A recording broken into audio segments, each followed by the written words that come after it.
In this video, we're going to cover some of the characteristics and qualities of mouth movement in American English. To capture the sound of American English, you always want your mouth and lips and tongue to be really soft and lazy, and that will allow the energy to not be drawn up into your mouth, but allow you to use the pathway of the voice and power the sound from inside your body using your lungs. You should never try to create any perfect mouth position for any sound in American English. Instead, you want to use your tongue and your lips and your mouth and move them softly in small amounts of movement as you slide in between each sound.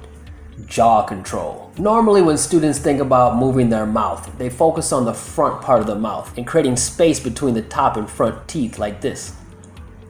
But in American English, that doesn't lead you to the place where you're going to find the most natural and clear sound. So instead of moving your mouth from the front, what we do is we use the jaw hinge, where the top and bottom jaws come together and we open our mouth from here.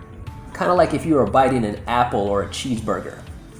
So what this does is it opens up this whole part of your throat and allows that full sound of American English to come out and really project your voice from inside using the pathway of the voice. If you don't create mouth movement using the jaw hinge and you use the front of the mouth, you actually don't create enough openness for an American sound. So when you open your mouth here like this, it leaves this whole part of your throat closed.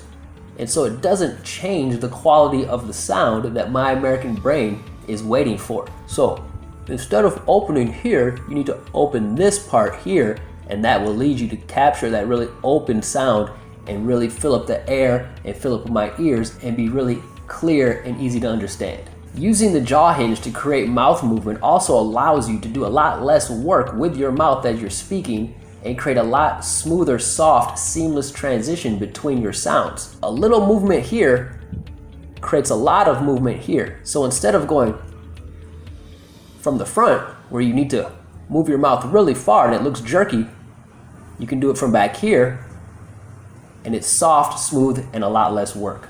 Movement of the tongue. One common issue with students, especially when they're starting out, is they tend to use their tongue way too much and they move it really far up and down and really try to create sound with that tongue. First, let's talk about where the contact point is for those sounds that do call for the tongue against the top of the mouth. So for those consonant sounds, L, M, N, T, D, where you do need to make contact with your tongue and the roof of your mouth, you want to use the gum ridge. The gum ridge is the hard part here that kind of curls up and then moves up to the front of your mouth. So your tongue should be lightly touching in roughly the same area for all of those sounds. One thing I see students doing a lot is they tend to separate their tongue from their jaw. So you see that if this is the jaw and this is your tongue, you see the tongue lifting up and separating. So for example, with the consonants da, da, da, or la, la, na, na. Separating your tongue from your jaw in that way will not give you the quality of that American English. Instead, you want your tongue to follow your jaw. When your jaw goes down, your tongue goes down. When your jaw goes up, your tongue goes up. So when I'm making that contact, so instead of going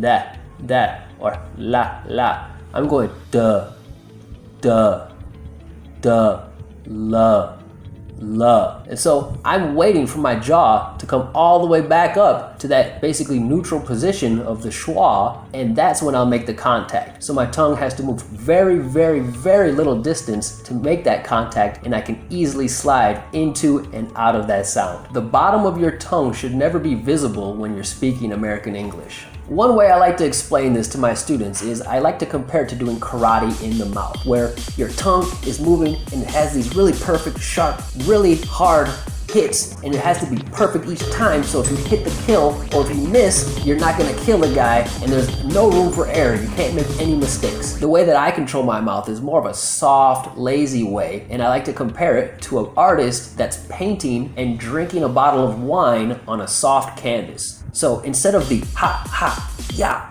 really hard, sharp, perfect movements, I'm brushing my canvas like this.